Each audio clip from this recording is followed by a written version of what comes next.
Good evening. Welcome to This Week in Review. Tonight's stories include Convicted of possession of a narcotic, for which he received 14 days. 35 students. So far, we've administered. Manager, Mr. George Coley, feels that everything is going good. Public health nurse for Burgeo, Debby Hann, came by our studio to tell us a little more about the grade 9 booster administered to the students on Tuesday. Deborah, I understand that you were administering needles to the grade 9 students at the high school. What was this needle for? First of all, we call it a grade 9 booster, and it's against diphtheria, tetanus, and polio. To tell you a little bit about each of these diseases, diphtheria is a highly contagious disease that affects the membranes of the nose and throat. If a child should come in contact with this, it can result in the child having breathing problems, heart failure, paralysis of the soft palate, and it can even result in death. Tetanus is a bacteria that is found commonly in the soil, dust, and manure. What it does is when it enters the body through a cut or a wound, it attacks the muscles and causes them to go into spasms. The first symptom that we would notice would be the stiffness of the jaw. From there, it can get much worse and cause stiffness of the muscles of the chest, the abdomen, the back, neck, and so forth. And it can even result in seizure activity or death, which is quite possible for both children and adults. Polio is a virus, and what it does is it comes in contact with someone whose immunity is down. It can result in the paralysis of the body, and usually what happens, it'll attack the nerve cells of the muscle, rendering that muscle inactive. It can leave someone with a disability of an arm or a leg, or it can result in death in both children and adults. Okay. This injection was, until this year, administered in one needle. This year, however, it was administered in 2 needles. What was the reason for this? The reasons for this, there's actually 2. One being that the company that makes the vaccine found it, I guess, to be cheaper to make the vaccine into 2, in which they would combine the tetanus and the diphtheria in 1, which is given into the muscle, and the polio is given in the sub-Q. And the polio would be the unstable component if they were going to put it into a triad, making its expiry date much less than what it is right now. How many students are supposed to receive this needle at the school? This year we have a total of 35 students. So far, we've administered needles or injections to 31 of those students. We have 3 left, and we have 1 refusal. As well, we've also administered the vaccine to 10 of the teachers. How many needles does a child receive from birth to grade 9 from your office? From birth to grade 9, okay, they get the first diphtheria, tetanus, polio, and whooping cough at age 2 months, age 4 months, age 6 months, and 18 months. Then they get another one in kindergarten, and then in grade 9 they get the grade 9 booster, which just consists of the diphtheria, tetanus, and the polio. Okay. As public health nurse for Burgeo, what communities are you responsible for? Well, right now I'm responsible for Burgeo, Grand Brett, and France Bay. Okay. Do you have any help, like an assistant or coworker? As of this week, there was a second public health nurse that started with me.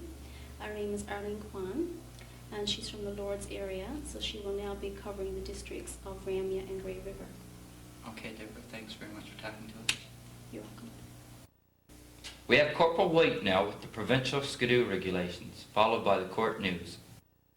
Good evening. This report is prepared for Sunday, January the 26th, 1991. First, I'll give you an outline of some of the provincial snowmobile regulations, followed by municipal regulations. Then I will speak very briefly on the Court News. Briefly to the provincial regulations. If you are over the age of 19 and are not using your machine in town, nor in an area frequented by motor vehicles, or near a highway, you don't need snowmobile insurance. Again, if you are over 19 years of age and are not using your machine in town, nor in an area frequented by motor vehicles or near a highway, you don't need snowmobile insurance. Now, you are required to insure your machine if you cross a highway or a roadway used by other vehicular traffic. So if you plan on using your machine to cross a highway, you need insurance. The insurance you require is to be at least public liability for damage or injury up to $75,000. A person between the age of 13 years to 16 years shall not operate a snowmobile unless accompanied by a person over 16 years of age. A person between the age of 13 to 16 shall not operate a snowmobile unless accompanied by a person over 16 years of age. A person under 13 years of age must be accompanied by a person of at least 19 years of age. So if a person is under the age of 13 years, that person must be accompanied by a person of age 19 or older. Now, in order to sit on your machine and drive straight across the highway, which is the only way you are permitted to operate your machine, driving straight across the highway from one side to the other, you must be insured, you must be in possession of a driver's license, and you must have 100 yards clear visibility on either side. Again, if you wish to sit on your machine to drive straight across the highway, you must be insured, you must be in possession of a driver's license, and you must have at least 100 yards clear visibility on either side. And now to the Burgeo municipal regulations. You are not to drive your machine in town east of Seal Hole other than a direct route to or from your residence or to or from Seal Hole, whichever. Again, you are not to drive your machine in town east of Seal Hole other than a direct route to or from your residence to or from Seal Hole. That means you don't ride or race around Muddy Hole Pond or Manatee Hill, Shag Pond, the ball field, Messer's Pond, or anywhere else in town unless you want to lose your machine. You can pay a maximum of up to $1,000 fine, and in default, if you can't pay the fine, you can do 90 days in jail, or you can be convicted of that and pay both penalties. Now, you can take it from a 20-year policeman that it doesn't take very much to prove this section. So you're asked not to test it. Following the 26th of January, 1991, all these laws will be enforced by our office. We have found it necessary at this point in time to enforce all aspects of the snowmobile regulations. In the past, it hasn't been necessary for us to get down to the very fine line of the law. However, due to the seriousness of all the snowmobiles being operated within the town at unsafe speeds and in conditions where people are snowmobiling, skiing, sliding, skating, we have now found it necessary to enforce the snowmobile regulations to the letter of the law. Please don't lose sight of the fact that all these regulations were put in place for your safety. If these regulations don't do the job, I have met with council and we have discussed these particular issues. And snowmobiles and three-wheelers will be totally barred from the town boundaries altogether. if we find that these regulations aren't suitable enough to ease the problems within the town boundaries. We already have three persons charged with snowmobile offenses under the provincial regulations already this year. And now to the court news. Court was postponed this month due to weather. It is now being held on March the 4th with Judge Roach attending. There was one person charged from Burgeo, a male resident of Burgeo, charged with assault causing bodily harm. This occurred near the Chateau restaurant, outside the Chateau, some time ago. That person is also charged with an assault, a theft of beer, a breach of his undertaking, and an attempted breach of his undertaking. Another male resident of Burgeo is charged with 6 offenses. He is charged with unlawfully being in a dwelling house.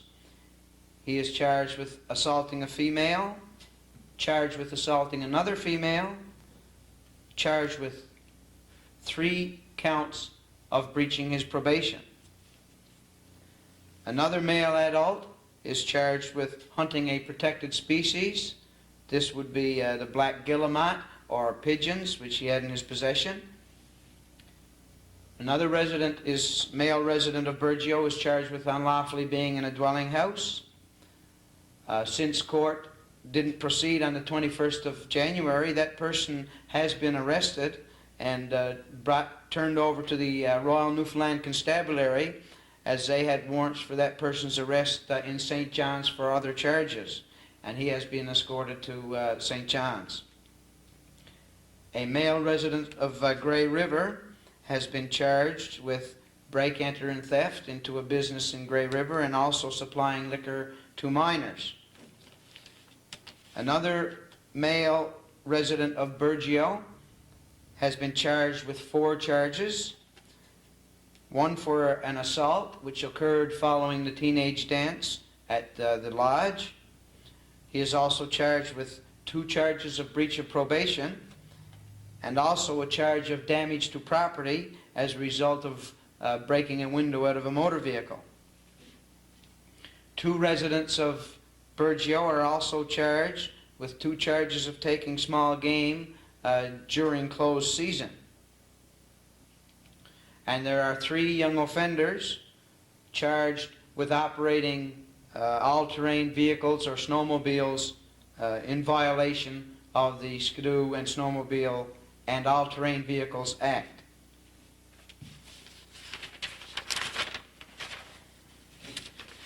The Ramia court was also cancelled. In Ramia, we have 1 male resident of Ramia charged with having an unplugged shotgun under the Migratory Bird Convention Act. We have a number of driving offenses as they relate to motor vehicles. And we have 1 young offender charged with assault, and another young offender, male young offender, charged with theft of Christmas tree lights. There are 3 charges in relation to that particular offense. And now to move on to another topic. I am taking donations for the Ride for Sight, which is a national program whereby motorcyclists take pledges for a marathon motorcycle ride for money for RPI research, which helps combat a disease of the retina of the eye. Thousands of people across Canada are affected by this disease. And if you would like to donate, I would appreciate it if you would call my office between the hours of 1 and 5 p.m. and let me know your interest, and I'll contact you with respect to that particular donation. On the 17th of December 1990, at Port aux Basques, Dean Barter was convicted of a number of offenses before Judge Roach. He was convicted of theft of motor vehicle and sentenced to serve 3 months in Her Majesty's Penitentiary. He was convicted as a result of that conviction of breach of probation, for which he received 2 months in Her Majesty's Penitentiary. He was also convicted of prowling at night. This was in the residence of George Reed at Burgeo. He was given a suspended sentence and 2 years probation on that conviction. He was sentenced to a breach of probation for that offence as well, and ordered to serve 2 months in Her Majesty's Penitentiary. Also convicted of possession of stolen property, for which he received 2 months consecutive to his previous conviction, and this was as a result of possession of the beer from the Lions Community Centre. He was convicted of a breach of the Liquor Control Act for illegal possession of alcohol. He's sentenced to serve 1 month in Her Majesty's Penitentiary, and also 2 further breaches of his probation, for which he received 1 month in jail on each charge. He was also convicted of possession of stolen property, which in actual fact were the cigarettes which were stolen from the last break and enter at Scott's Garage. Again, he was convicted of a breach of probation and sentenced to 2 months in Her Majesty's Penitentiary. Also, he was convicted of a breach of Section 266 of the Criminal Code, which was an assault, in this particular case on a female, and he received 5 months in Her Majesty's Penitentiary.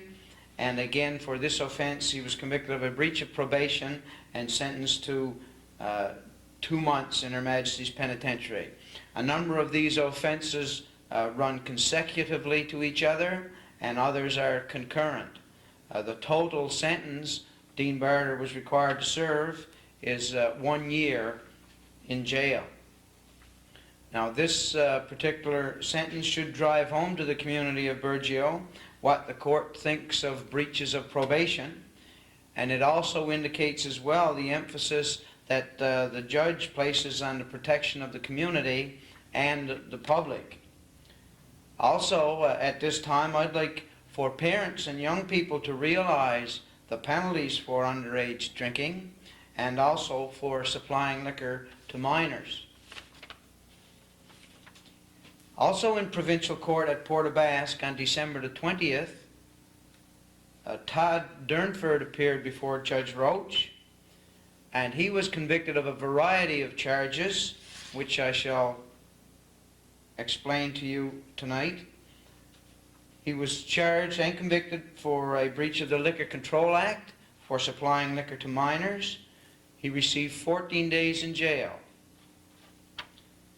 He was convicted of all the following offenses.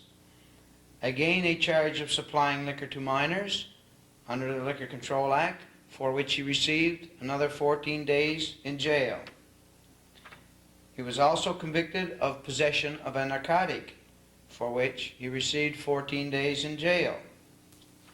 He was also convicted of a breach of probation and is to serve 1 month in jail.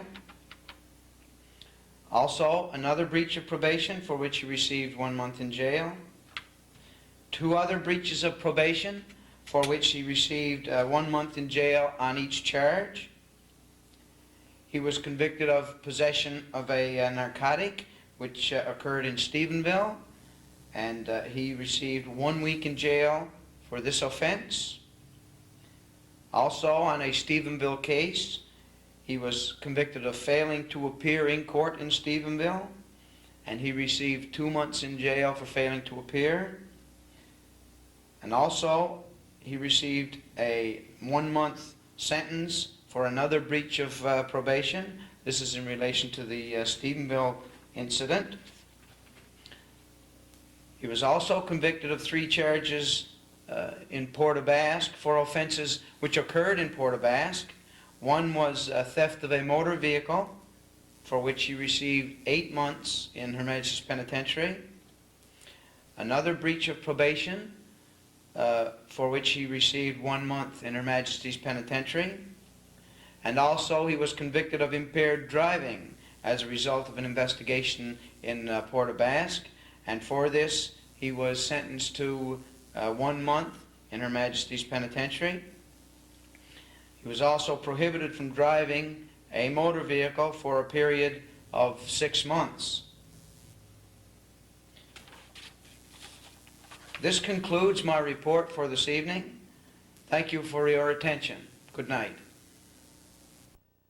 Council had what you could call a double dose of tractor troubles on Tuesday. Come in line 2, you're at VOCM open line. Hello, George, how are you? Bit dark.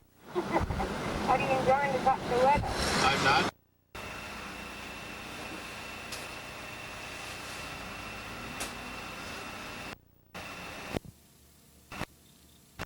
BBS is still looking for a high school and an elementary school correspondent.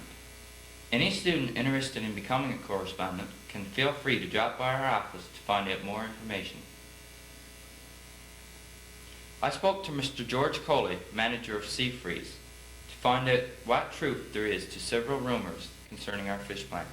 Everything is rolling along at the fish plant. The draggers are scheduled to sail on Thursday, with work scheduled to begin November 3rd, employed by Seafreeze. Starting Monday, the boilers will be started as well. Well, that's it for this week. Please stay tuned for a rebroadcast of last week's Bandwagon. On behalf of BBS and the BBS volunteers, I'm Dave Cooper. Have a great week. Good night.